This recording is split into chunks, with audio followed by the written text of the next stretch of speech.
Yeah.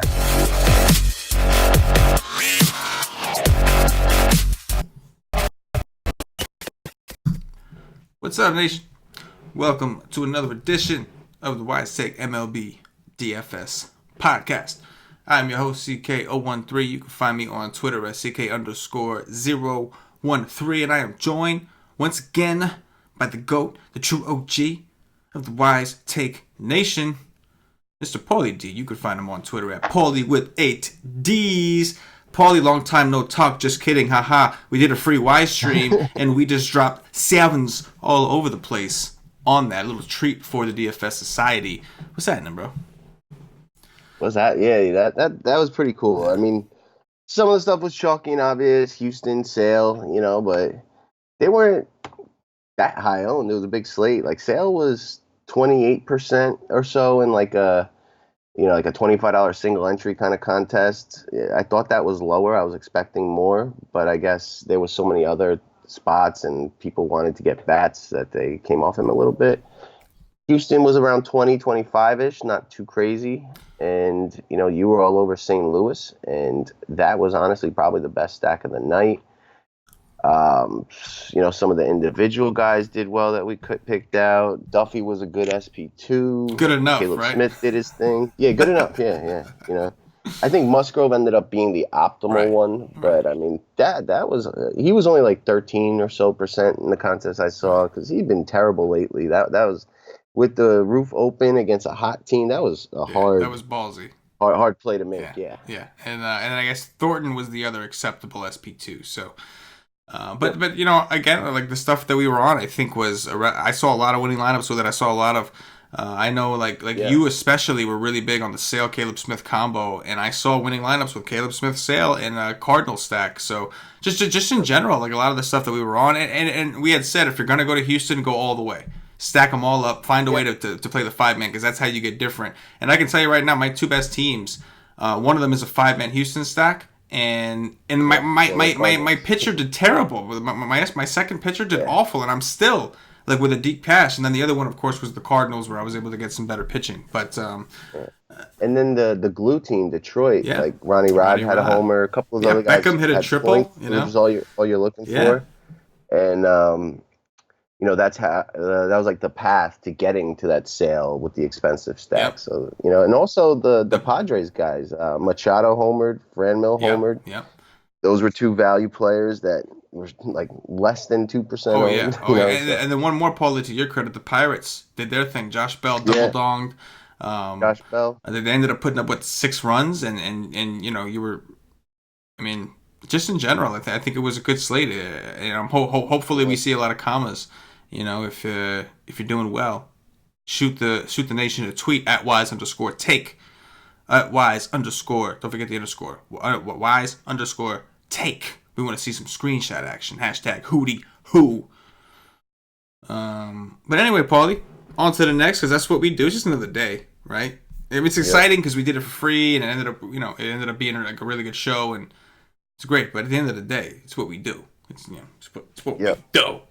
The early slate. There is an early slate tomorrow. I'll write an article for it on FanDuel. It starts at 1 o'clock and there's 4 games. On DraftKings, it starts at 3 o'clock. There's 3 games. This podcast will be focusing on the 8-game main slate tomorrow. But again, if you're a subscriber at wisestake.com, I will be writing an article covering the early slate. Looking at this 8-game slate, Paulie, we have some pitching, right? We got guys. We got Verlander. We got Corbin. We got Mike Minor, Maeda, Marquez. We got some pitching. Some of the guys are in weird matchups, right? Like Marquez against Boston. Yeah. It's like, okay, he's away from Coors, but he's going to be Boston.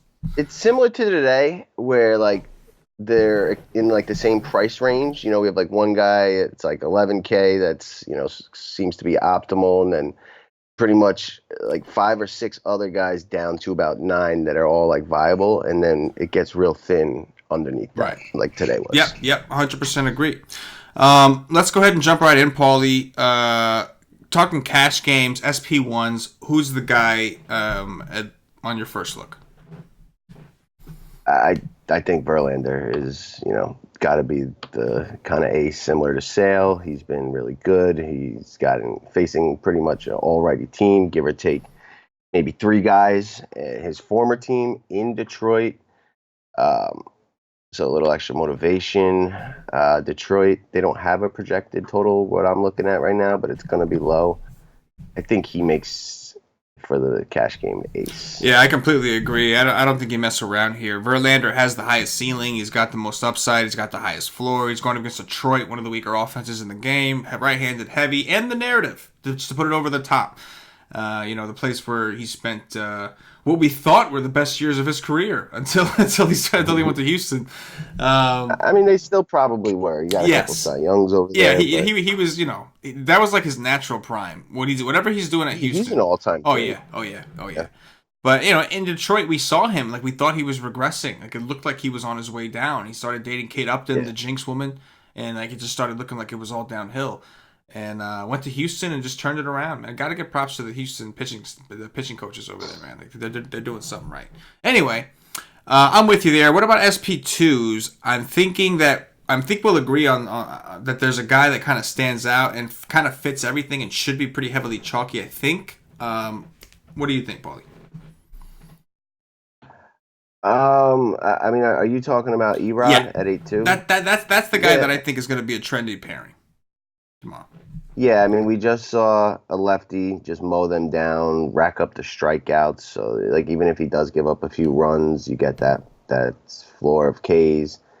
And his price at 8-2, not perfect if you're pairing it with Verlander. You're going to spend 19-2, but that's not that bad. And I haven't like really looked through the slate enough to know if there's enough value bats to like make that work, but I would assume there is with teams we have here. So yeah, I would assume that. I don't see anybody else with the exception of like, similar to today, Houston bats are going to be desired on this slate. So if you want to go Verlander with Houston bats, he's going to make a tough second pitcher. Mm-hmm. Yeah, no. I 100% agree. The only issue is I don't see a second pitcher. Exactly. I just don't see it. So what I think people will end up doing, at least in cash, is probably try to grab like one or two of their favorite ones.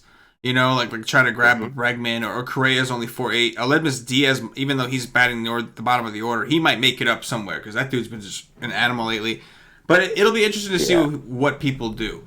Because Verlander, I'm sure, is going to be... People like you say, it's funny because like he is literally the same position that Sale is in. However, Erod technically isn't the same matchup Sale was in, so it just seems like a natural pairing for cash games. I do think Erod, in general, cash games, tournaments, everything, I expect him to be very popular against Colorado. Seeing what Sale just did to him, and also Erod has been playing well, and he's a big favorite. Rockies are projected for 3.9 runs. It just seems like a natural fit for the public, right? Like. Yeah. It'll basically put you in a similar situation of Sale and Caleb Smith today. If you play them both, it's like the same thing as playing Verlander or Erod tomorrow. Yep. I would agree with that. Salmon's on them. Let's talk tournaments, Paulie. Let's talk tournaments. Let's go back to the SP1 list. Verlander is obviously in play in all formats. Is there anybody else that kind of that's expected? Like Corbin, maybe? Anybody? My first instinct was Corbin. The Mets are implied for 3.8, but that's already risen 3 ticks. And the Mets have actually extremely, shockingly good history against Corbin. And he's been getting knocked around a little bit. 95 exit velocity allowed over his last 2 starts, 48% hard hit. Like, I don't truthfully have that much interest in it. But the guys that I have interest in for GPPs, I would say Mike Minor against Kansas City, although I feel like his price tag is a little high.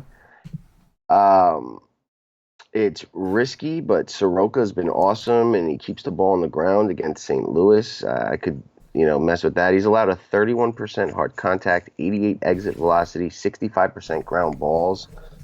We don't like messing with St. Louis, but, he profiles as a guy we could consider. He'll probably be low owned. And then, I love pitching Marquez, and I pitch him in, what I consider to be a worse environment than Boston, especially this time of year where it's cool. I don't like picking on Boston, but, Freeland is lefty, but he really did pretty well outside of JD Martinez, who's smoking hot right now, and, maybe Chavez, who's pretty hot. The rest of the team's actually not doing that great right now. Maybe Moreland as well, you could say, is very hot, but I don't know what to think of the Red Sox. They're only implied for 4-7. I could take a shot on Marquez in tournaments. Yeah, I mean, I think the ownership's going to be really low. I do. Obviously, Marquez at 9K seems more. If you take the matchup out, seems way more attractive than Mike Minor at 9.4. But when you factor in the matchups, I think I'm a little more comfortable, believe it or not, in tournaments with Mike Minor in a big park in Kansas City against a team that, like, as good as they have been to righties, they've been almost just as bad to lefties. Their ISOs and Yeah. WOBAs, the strikeout rates go way up. So I'm with you. I think those are prominent tournament pivots. Minor right now looking like some common ground for us. I'm not against Marquez. It's extremely risky. I worry about the strikeout upside, but we have seen Boston in situations we have seen, like today, for instance, like you said, against Freeland. Like, yeah, they hit some home runs off Freeland, a guy who's been struggling, but they did strike out a little bit, and they didn't like explode. And now you got a pitcher who's just a lot better. It'll be an interesting matchup for sure to see. Um, Yeah. any of the cheaper guys interest you? I mean, there's not a ton, but we got like Waka, Gio. There's only one, and it's Urena. 5-3 in Miami, good park. Um, the projected lineup for Tampa right now that I'm looking at is actually not as intimidating as I thought it would be. Like, Darno's in there, Willie Adames, a pitcher is going to be in the lineup. He faced them once last year, got about 20 DraftKings points. We'll see what kind of umpire we get, see what kind of lineup we get. But at 5-3, I actually am interested in him. And I think, depending what the projected run total comes out as, he may gather some steam as a cash game pitcher. Maybe. I doubt that he gets the nod in cash. I think more people are liable to double pay up before they go with an underdog against the opponent Mm-hmm. offense. But I don't hate the idea of Urena in tournaments myself. Just looking at the numbers, one thing about Tampa Bay is they do hit a lot of ground balls. They're a team and that's something that Urena does a pretty good job of inducing. So it wouldn't surprise me if BABIP went in his favor. The Rays are going to be missing a DH, so this is where you would want to attack them anyway.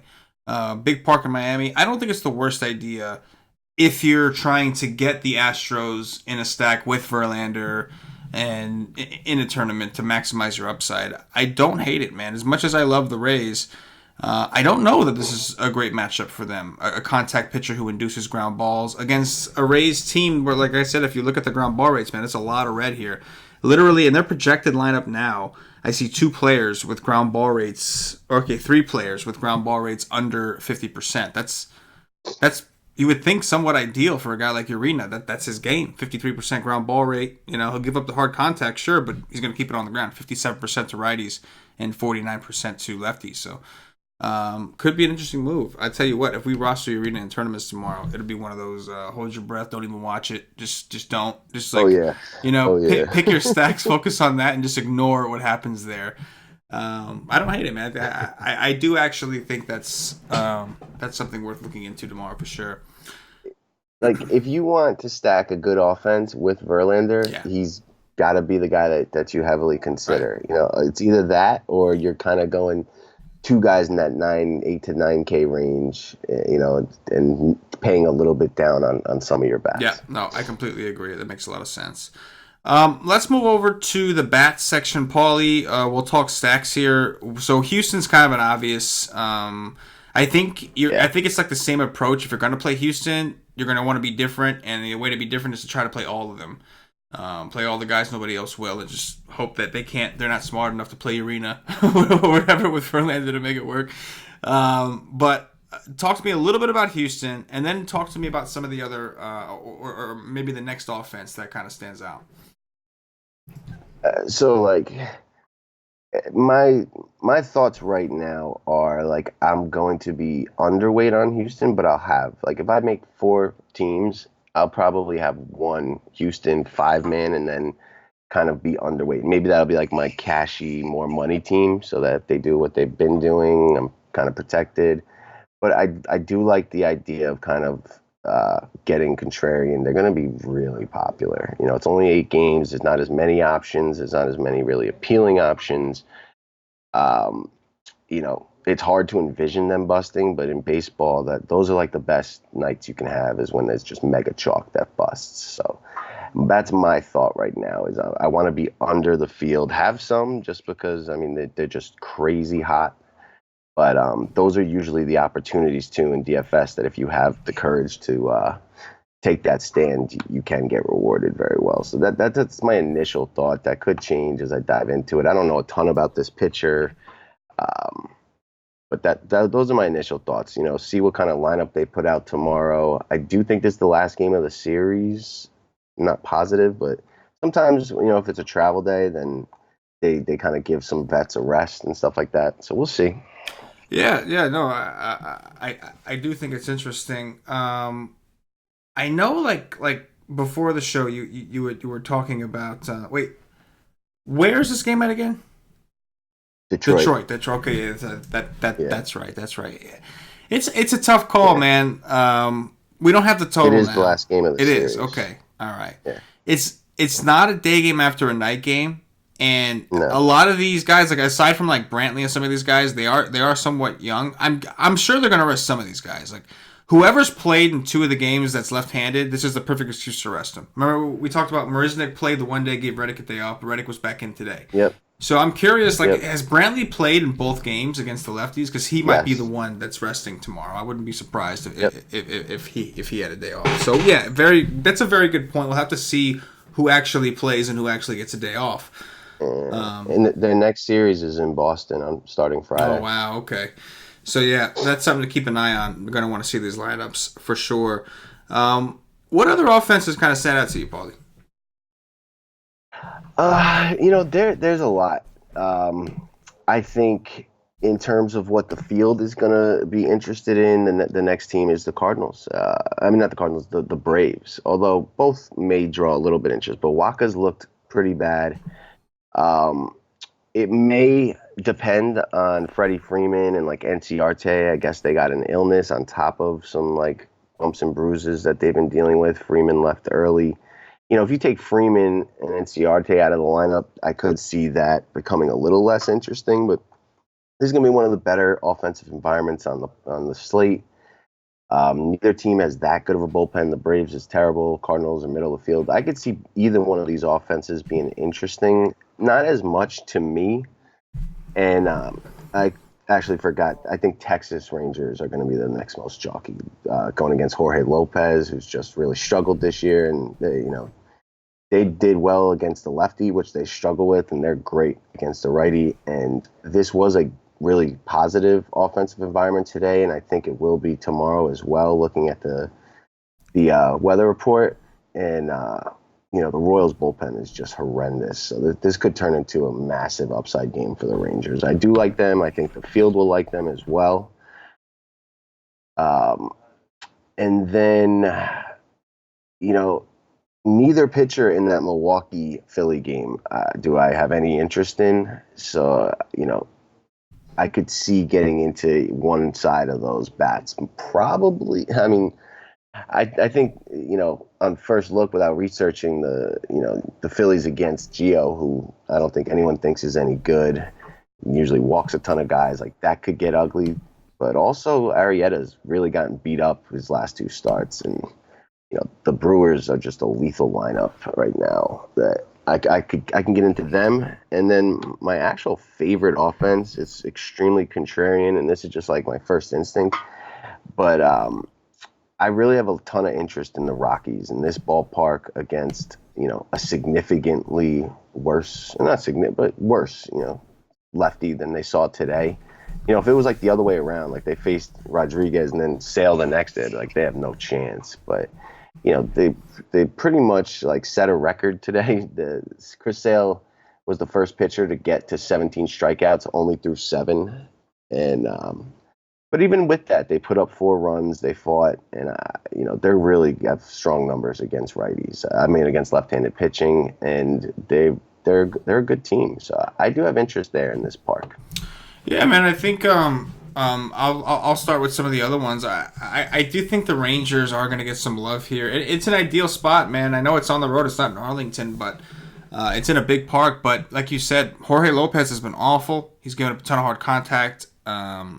The bullpen behind him is even worse. Like I actually I put out a betting article today, which I normally do free to the public, and put out 3 teams, went 3-0, and I had a parlay of it, and that was the team I was worried about. Just because when Duffy was out in 5, I'm sitting here with a 9-4 lead, and I'm like, oh shit. And you were worried, thinking, hang on. I'm like, you're right. Like, you got a 5-run lead. I'm like, it's the Royals bullpen, man. And like they got in trouble a couple times, but Texas did look alive. More importantly, and just line up head to toe. They got Guzman back, who's got ultra power, and he's cheap. Odor's still cheap. Like outside of Gallo and like Andrus maybe, and I guess Pence now because he's been great. They're affordable. So this may be what people go to if they want Verlander, but they can't afford Houston or one of those other expensive stacks. I could see this being a trendy one, but it's hard not to like Texas. I agree. Massive upside here. Awesome offense. A team that's normally good to us. And to go back to your point with the Rockies, man, I think that's an awesome move. I mean, it's looking to me, I don't see how Erod is not the highest owned pitcher, at least on DraftKings. On FanDuel, maybe it's a different conversation. But on DraftKings, I don't see how Erod isn't the highest owned, because whether you're trying to do Verlander, he's pretty much like a solid looking SP2 option, or if you're trying to load up on Houston, whatever the case is, he may be people's SP1. So either way, he's a favorite. It's a small park. The Rockies did just strike out a ton. I mean, even from the law of averages, they might have just gotten their strikeouts out of the way against lefties for the next 2 games. Like, you know what I'm saying? Like 17 Ks from one left-handed pitcher. Sales a goat. Oh no, there's no question. He's one of the best pitchers in baseball. He did start slow, but he did the same thing last year. He had a really bad April, and then he just turned it on, and he never looked back. And he was just a man on a mission. He struck out the first 8 of 9 guys. Like his stuff was ridiculous. And seeing that, and then going up against Erod, you know what I'm saying? It's like riding a bike without training wheels, and then all of a sudden they throw on some training wheels, and they're like, give it a shot. Yeah. Not saying Erod is not a good pitcher, but he's obviously nowhere near the level of a Chris Sale. I like it, man. From a game theory perspective, I think it provides a lot of leverage. And on top of that, I love the fact that the main Rockies are expensive. Because if people are paying up, they're paying up for Astros. There's no way they're paying $5K for Arenado over playing Erod, or $5K for Story over Erod, or better yet, Charlie Blackmon, who's been red hot at 5.3. So I love that, man. From a game theory perspective, that makes a ton of sense to me.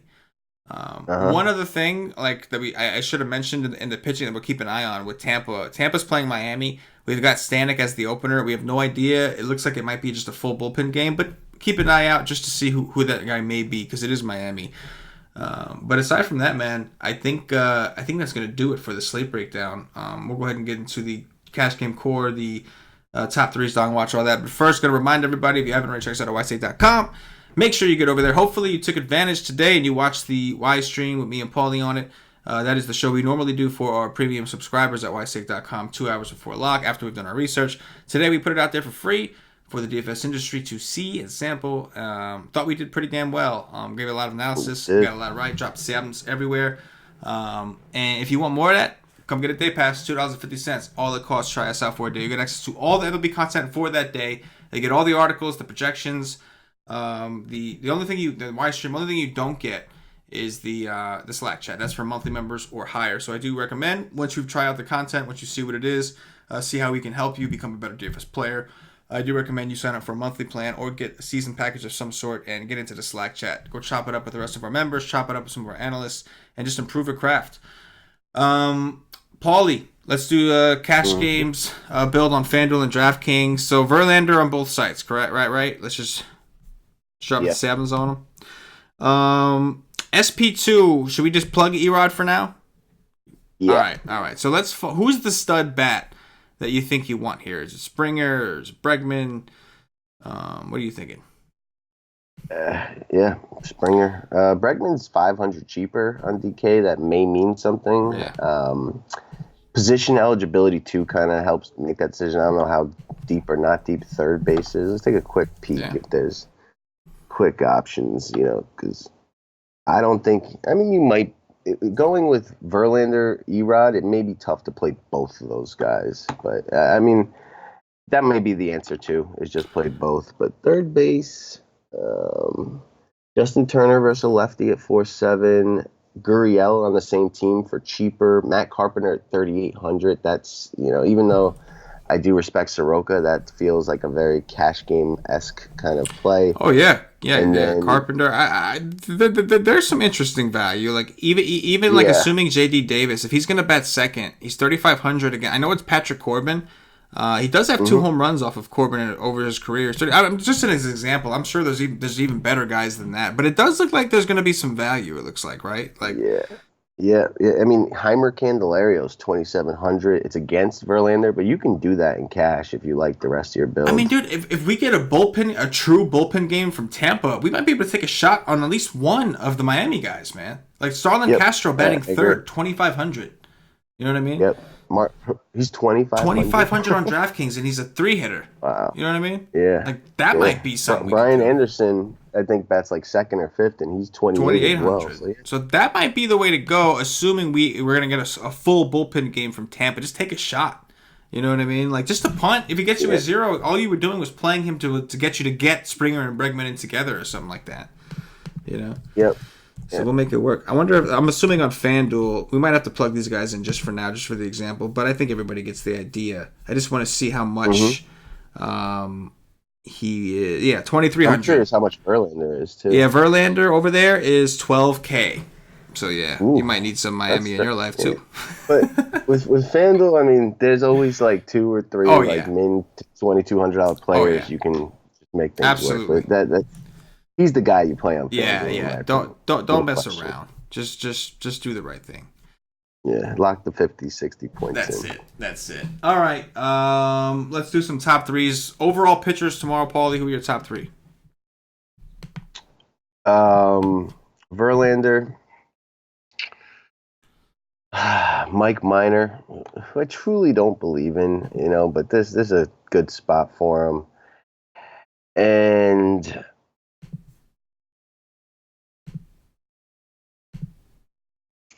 Jose Urena. There it is, man. There it is. I also will go with Verlander, Mike Minor as the two. I guess for now I will go. Oh man, really putting me in position here. I guess I'll go ahead and say Corbin for now, but I think the idea of the arena is growing on me more and more. Top three stacks, Paulie. Yeah, so I mean, I think Houston's obvious. Like I said, I'm probably going to be underweight on them.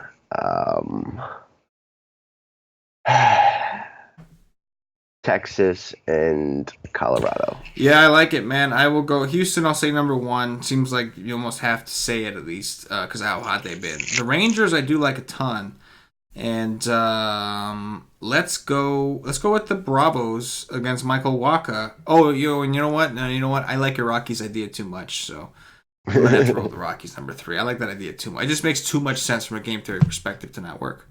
The one pitcher and game we haven't even mentioned is Kenta Maeda against the Padres. What's your thoughts on that? That's a good point. Like that is probably something we should have addressed. I think Maeda is interesting, and I think if you were having a hard time finding an SP2 to pair Verlander and making the things work that you really didn't want to play Erod, I think you make a case for a minor Maeda build and just hope for the best. Just hope that those guys go out there and do well, or more importantly, hope that whoever the SP2 popular pairing with Verlander is doesn't do well. But I think that Maeda at home could show some upside. I don't love picking on the Padres with unstable pitchers, but these are two decent pitchers. One of them happens to be a somewhat of a struggling offense, so they've been waking up. I think we could look here. I mean, Strom, I want to look into that situation. I don't like taking anybody against the Dodgers right now. They're just too good. His price is mind blowing to me. I mean, I know he's had a couple good starts. How much is he? 8-9. Oh, 8-9. 8-9. Oh wow, no kidding. Wow, against the Dodgers. Wow. Yeah, against the Dodgers. Who's going to use him tomorrow? Okay, I mean, that's a tough pill to swallow. But my 8 at 9-2 seems like about right. I know he's been a little bad, but I think he played a little bit better in his last game. And it is the Padres, so it's a maybe. But tough because it's the Padres. Those are boys. Franmil the goated again. Franmil. Machado's hot. Machado. Gotta love it. Dong Watch, Paulie. Who's going deep today? Trevor Story. I will go with Joey Gallo. All right, I will go with Ronald Acuna. I will go with Charlie Blackmon. I like that a lot. He'll definitely be in my main lineup Yes. tomorrow. And I'll go with CK Hernandez. And I will go. I'm gonna go with. Conforto. Yeah, there you go. Conforto. Gotta do lefty, man. He's got the beef it, man. 4 dongs off the lefty. It's like the only lefty in the world Conforto can hit. Patrick Corbin, baby. Yeah. Let's go, Mets. Let's go. Let's go. All right. All right, Nation. I will say Yelich against ground ball pitcher is one of the best spots in baseball. Yelich is more than, if he's in the lineup, I'm assuming he is, but why wouldn't he be? Just in case they were thinking about giving the man a day off. He did recently come back from a little injury, but as long as he is in that lineup, he will be hitting a home run tomorrow. That's gonna happen. So you could go ahead and book that. That's going to do it for the White Slate DFS podcast. If you're watching on YouTube, please click that thumbs up, that like button, subscribe to the channel. If you're watching on Facebook, give us a like and a share to support the White Slate Nation. If you're watching on Twitch or Twitter, give us a follow, give us a retweet. And if you're listening to us on Podbean or iTunes, give us some 5-star reviews. Paulie, anything in closing before we get up out of here? No, hopefully the nation used the content today, did well. I hope to see some screenshots when I jump into the Slack. And like you said, we're professionals. We'll be right back at it tomorrow. Dropping 7s on them. For Paulie D, doing the dirty. For myself, the entire White Slate Nation, as always, good luck. Yeah.